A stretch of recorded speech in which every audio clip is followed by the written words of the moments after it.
Гледайте какво се случва на метри от село Труд. Иначе РИОСВ обикаля и прави проверки из селото за купчинки домашна тор. Ето, гледайте.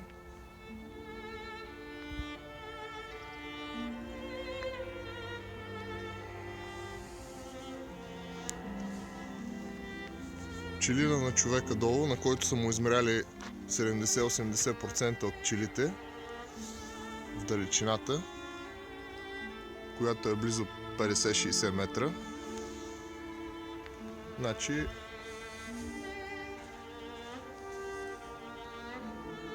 вижте за какво става въпрос. Как се прави биоенергия в България в 21 век. Ето гледайте. Био, зелена, смръдлива енергия. По-български.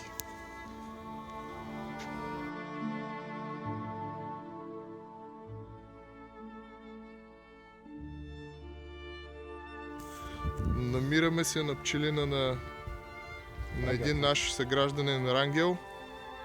Виждате за какво става въпрос. Това е пчелина. И това, което виждате тук, са една много малка част от мъртвите пчели на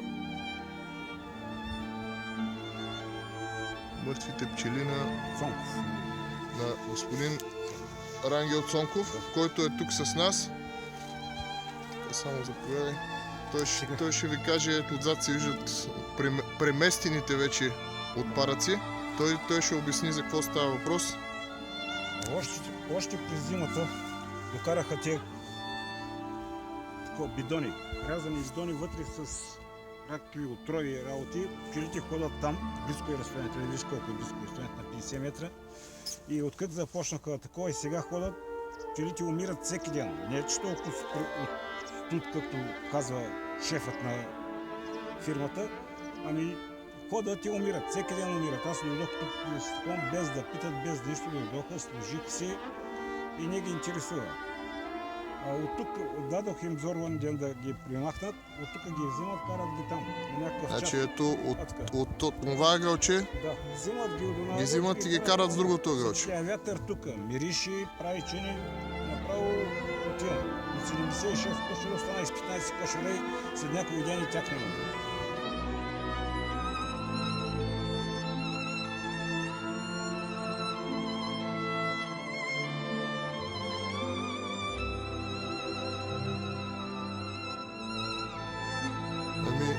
Това е положението. Пак зелена и биоенергия, само че за село Труд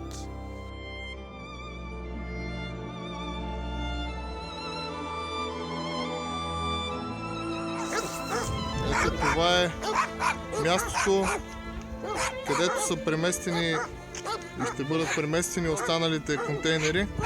Тук е някакви купчинки пак. Питам пак РИОСВ, що хората и мерят там 2 квадрата купчинки, а планините никой не ги пише. И тук виждате за какво става въпрос.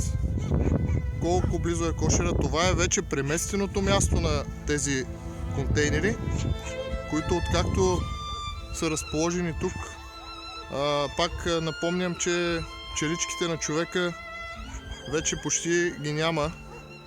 А пък нали знаете какво следва след пчеличките?